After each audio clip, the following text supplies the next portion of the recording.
नमस्कार, मेरा नाम विकास है। फ्रेंड्स, आज का टॉपिक काफ़ी ख़ास होने वाला है। एक सब्सक्राइबर भाई कमेंट किए हैं, उसी के बारे में आज एक वीडियो हम बनाते हैं। इन्होंने कमेंट कुछ इस तरह से किया है कि सर एक बात बताइए कि अगर लोन अगेंस्ट प्रॉपर्टी ले करके अपने मकान पे लोन ले लें और उस लोन से एसडब्ल्यूपी कर लें म्यूचुअल फंड में, तो ईएमआई जो है वो एसडब्ल्यूपी के मंथली विड्रॉल से जाती रहेगी और अच्छा खासा कॉर्पस बन जाएगा, क्योंकि म्यूचुअल फंड में ग्रो करेगा 15-16% और बैंक को देना है 9 से 10%। चलिए इसी सवाल का जवाब देते हैं आज इस वीडियो में। समझाते हैं पूरी तरह से कि क्या होगा क्या नहीं होगा, हमें करना चाहिए कि नहीं करना चाहिए, यदि हम करते हैं तो कितना फ़ायदा होगा, क्या होगा, उसी को समझते हैं। देखिए, सबसे पहले यहाँ पे एक सवाल ये आता है कि जिस आपके पास मान लीजिए कोई एक ही घर है जिस पे आप रह रहे हो, आपका पूरा परिवार रह रहा है, उस घर पे तो आप लोन लीजिएगा नहीं। आप लोन तभी लीजिएगा जब कोई एक्स्ट्रा आपके पास ज़मीन है, एक्स्ट्रा घर है, कोई दूसरे स्टेट में पड़ा हुआ है, कहीं जाना नहीं है, दूसरे शहर में रहते नहीं हैं, गोतिया में झंझट है, तो चलो उस पर लोन ले लेते हैं, ठीक है। और दूसरी बात एक ये भी है कि यदि आपके पास कोई 1-1.5 करोड़ का संपत्ति होगा तो आपको कम से कम 50 लाख रुपये का लोन मिल जाएगा। यदि आपको अगर 10 लाख, 20 लाख, 5 लाख रुपया लोन लेना है और इस तरह से करना है तो बिल्कुल नहीं करना चाहिए। कोई मोटी संपत्ति है आपके पास तो देखते हैं कि यदि 50 लाख रुपया यदि आपने लोन लिया और ये जो काम ये बता रहे हैं कमेंट में, ये काम को किया तो क्या होगा। यहाँ पे चलते हैं स्टार एसआईपी के वेबसाइट पे और होम लोन पे चलते हैं, ठीक है। 50 लाख रुपया लोन लिया 20 सालों के लिए। इंटरेस्ट रेट जो बताया है सब्सक्राइबर ने 10% का हो, 10% देखते हैं मान करके, तो मंथली एसआईपी करीब 48,000 रुपये का आता है, ठीक है। बैंक पे जाएंगे, 50 लाख का लोन लेंगे, ज़मीन को अपना घर को गिरवी रखेंगे, 48,000 रुपये का ईएमआई आएगा। टोटल जो है उस ड्यूरेशन में हम उन्हें 65,80,000 रुपया टोटल इंटरेस्ट दे चुके होंगे, ठीक है। अब ये हो गया समीकरण नंबर 1। अब समीकरण नंबर 2 पे चलते हैं। स्टार एसआईपी के ऐप पे ही, वेबसाइट पे एसडब्ल्यूपी पेंशन पे चलते हैं कि उन्होंने कहा ना पेंशन में लगा दें तो क्या होगा, तो यहाँ पे पेंशन पे चलते हैं और उसी 50 लाख रुपया को पेंशन वाले फंड में लगा देते हैं और वहाँ से जो उसका जो ईएमआई था 48,251 रुपया, उतना रुपया ही ड्रॉ करते हैं हर मंथ। और वही 20 साल वही स्मॉल कैप वाला fund, mid cap small cap का 15% का CAGR मेंटेन करे तो क्या हो रहा है, 1,15,00,000 रुपया हम टोटल ड्रॉ कर चुके हैं, जो कि हम ईएमआई में दे चुके। अब हमारे पास जो बैलेंस है वो 2.5 करोड़ रुपया है, ठीक है। 2,54,00,000 रुपया यहाँ पे बैलेंस है, जो कि आप यहाँ पे देख रहे हैं। अब आगे चलते हैं समीकरण नंबर 3 पे कि समीकरण नंबर 3 हमारा क्या कहता है। यदि हम ये सब ताम झाम ना करके 48,251 का एसआईपी ही चला देते हर मंथ, वही 20 साल वही 15% का रिटर्न, तो क्या होता, 7,31,00,000 रुपया हमारा बन जाता।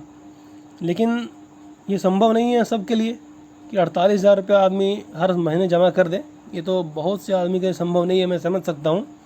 ये हो गया समीकरण नंबर 3। एक समीकरण और है जिसको भी हम समझ लेते हैं। यदि कोई दूर दराज में हमारा वो घर, वो ज़मीन विवादित वाला है, तो उसे हम उस पर लोन ना ले करके उसे हम बेच दें और उसे बेच करके वही पैसा को 50 लाख रुपया को ही हम एसडब्ल्यूपी यदि लमसम में लगा दें 20 साल के लिए और 15% का ही रिटर्न दे दे वो मिड कैप स्मॉल कैप वाला फंड, तो क्या होगा, हमारी वैल्यू जो है 8,18,00,000 रुपये बनती है 20 सालों के बाद। तो यहाँ पे 4 समीकरण मैंने समझाया आपको कौन सा सूट करता है ये देखना है सबसे पहले। दूसरी बात कि मैं ये कभी नहीं कहता हूँ कि आपके पास कोई ज़मीन या प्रॉपर्टी है तो उसे बेच करके आपको म्यूचुअल फंड में लगा देना है। हाँ, कोई विवाद वाला है, कोई बहुत दूर दराज में है जहाँ पे नहीं रहते हैं, तो आप कर सकते हैं ऐसा। नहीं तो ज़मीन बेच करके पैसा म्यूचुअल फंड में कभी नहीं लगाना चाहिए, क्योंकि ज़मीन रहेगा तो आपके आने वाले पीढ़ियों को हमेशा काम देगा, म्यूचुअल फंड भी काम देगा, बट ज़मीन की एक अपनी अलग ही पहचान होती है, ठीक है। तो ये 4 समीकरण थे जो मैंने आपको समझाया कि क्या करने से क्या होगा। 5-10 लाख रुपए लोन ले करके यदि आप सोच रहे हैं कि हम एसडब्ल्यूपी में लगाएं और वहाँ से हम उसका ईएमआई भरें, तो वो बेकार हो जाएगा, कोई फ़ायदा नहीं होगा।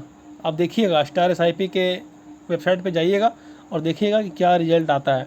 अब बात करते हैं कुछ कमेंट्स का। सर पापा ने 5 साल पहले SBI डेट फंड में इन्वेस्ट किया था, 7.5% मिला।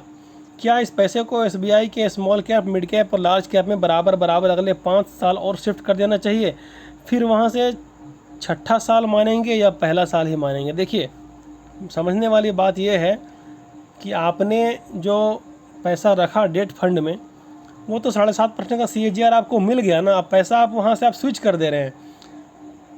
आपके पास एक थैला में, एक बक्से में कुछ पैसा था, आपने वहाँ से निकाला और दूसरे वाले बक्से में डाल दिया, दूसरे वाले बैंक में डाल दिया पैसा। तो जब आपने वहाँ से डाला तो वहाँ से ना शुरू होगा 1%, 1 साल 2 साल।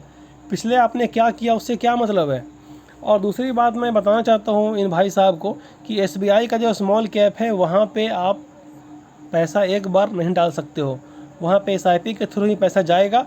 वन टाइम SBI के स्मॉल कैप में पैसा नहीं जाता है। लार्ज कैप और मिड कैप में आप डाल सकते हो, कोई दिक्कत नहीं है। डेट वाले फंड से अच्छा ही है, उससे तो अच्छा ही रिटर्न मिलेगा स्मॉल कैप, मिड कैप और लार्ज कैप में, इसमें कोई दिक्कत नहीं है। नेक्स्ट कमेंट में चलते हैं। Sir I am government employ and may get loan of rate 7% from state insurance department, should I take an loan and invest in mutual fund? ये कह रहे हैं कि सर मैं गवर्नमेंट एम्प्लॉय हूँ और 7% का रेट में मुझे लोन मिल जाएगा, क्या मैं उस लोन को लेकर के म्यूचुअल फंड में इन्वेस्ट कर दूँ? बिल्कुल मत कीजिए। पैसा आपको म्यूचुअल फंड में वही इन्वेस्ट करना है जो कि आप खा पी के 2 पैसा बचा रहे हो। आप गवर्नमेंट एम्प्लॉय हो, आप पैसा अच्छा खासा बचा ही लेते होगे, उस पैसे को इन्वेस्ट कीजिए। लोन के चक्कर में पड़िएगा, म्यूचुअल फंड में इन्वेस्ट कीजिएगा, ये सोचिएगा कि इसका हम जो बढ़ेगा पैसा उससे EMI भरेंगे, तो फिर वो झंझट है। मिला जुला के कोई फ़ायदा नहीं होने वाला लॉन्ग टर्म में। इसलिए जो पैसा आपका है खा पी के बच रहा है उसी को जमा कीजिए, बेहतर रहेगा। नमस्कार सर, हज़ार रुपये की 5 SIP अलग अलग स्कीम में लगाना चाहता हूँ, थोड़ा बहुत रिस्क ले सकता हूँ अगर रिटर्न अच्छा मिले तो। अच्छे वाले फंड मैनेजर और स्कीम का चयन करते हुए सुझाव देने की कृपा करें, आपकी बहुत कृपा होगी। 2-2 हज़ार रुपये की SIP यूनियन म्यूचुअल फंड, एक ELSS और दूसरा यूनियन फोकस्ड कैप में 3 साल से चल रहा है। क्या यह पैसा सही जगह पर और सही स्कीम में लगा है? क्या इसे भी बंद कर देना चाहिए, दूसरी स्कीम में पैसा लगाना ठीक रहेगा? हज़ार रुपये की 3 SIP Parag Parikh flexi cap, Nippon India small cap, Quant small cap में फरवरी 2024 से कर दिया हूँ। देखिए, सवाल बहुत आपका अच्छा है। ये जो आपकी SIP चल रही है ना यूनियन म्यूचुअल फंड में, इसको आप यहाँ से पहले स्विच कीजिए। इसको आप HDFC का स्मॉल कैप, क्वांट का स्मॉल कैप यहाँ पे ले आइए। और एक जो ELSS वाला फंड है, इसमें भी रिटर्न अच्छे नहीं होते हैं। बेहतर होगा कि वहाँ से रिडीम करके HDFC का स्मॉल कैप में आ जाइए, ज़्यादा बेहतर रिटर्न मिलेगा आपको। और आपने ये 3 स्मॉल कैप कर रखा है फरवरी मंथ से 2024 में। पराग पारिक फ्लेक्सी कैप ये अच्छा फंड है, निपॉन का स्मॉल कैप तो बेहतरीन है और क्वांट का स्मॉल कैप तो सबसे बेहतरीन है। पिछले 5 सालों में यदि देखेंगे तो सबसे अधिक CAGR मेंटेन करने वाला क्वांट है नंबर 1 पे, और नंबर 2 पे निपॉन इंडिया है। तो यूनियन वाला को आप रिडीम कीजिए, HDFC में आ जाइए, क्वांट में आ जाइए, बाकी सब आपका ठीक है। सर मैं 5 लाख का लमसम में रखना चाहता हूँ 6 से 8 ईयर के लिए। मेरा 2 SIP चल रहा है, SBI फोकस इक्विटी में 3000 और ICICI मल्टी कैप में 3000। न्यू SIP 1 सजेस्ट करें प्लीज़। देखिए, जो नया आपको SIP करना है ना, Nippon India small cap, SBI small cap, इन दोनों में लगाइए, सबसे बेहतरीन है। और ये जो 5 लाख रुपये लमसम करना चाहता हूँ 6 से 8 साल के लिए, तो मैं बार बार कहता हूँ कि स्टार SIP के वेबसाइट पे जाइए, कोई लॉगिन नहीं करना है, कोई OTP नहीं डालना है। और पिछले 10 सालों में सबसे अधिक जिसका AUM है स्मॉल कैप वाले फंड में, वहाँ ऊपर से 3-4 कैटेगरी में 3-4 जो फंड है उसमें आप लगा दीजिए, ठीक है। 5 लाख रुपये है, 1 लाख रुपये 5 फंड में लगा दिए, डाइवर्सिफाई हो जाएगा पैसा आपका, बहुत अच्छा रहेगा। नेक्स्ट सवाल जो पूछा गया है, सर नौकरी पेशा 38 वर्षीय हूँ, ऑलरेडी स्मॉल कैप और ELSS म्यूचुअल फंड में इन्वेस्टेड हूँ, कुछ एरियर का अमाउंट मिलना है, मुझे क्या स्मॉल कैप म्यूचुअल फंड में इन्वेस्ट करना ठीक है? बिल्कुल सही है। यदि आपकी उम्र 38 वर्ष है तो अभी तो आपके पास 15-20 साल है। आप आराम से जो पैसा मिलने वाला है एरियर का, उसे HDFC के स्मॉल कैप में, क्वांट के स्मॉल कैप में, बैंक ऑफ इंडिया के स्मॉल कैप में आराम से लगा दीजिए। बेहतरीन रिटर्न मिलेगा। जितना आपके पास समय है बहुत अच्छा आपके पास वेल्थ क्रिएट हो जाएगा। फ्रेंड्स, इसी तरह से म्यूचुअल फंड SIP के बारे में कुछ जानना है तो आप मुझे इस नंबर पर व्हाट्सअप कर सकते हैं। यदि वीडियो पसंद आई हो तो वीडियो को लाइक करें, शेयर करें और चैनल को सब्सक्राइब करें। मिलते हैं आपसे अगले वीडियो में, तब तक के लिए बाय और जय हिंद दोस्तों।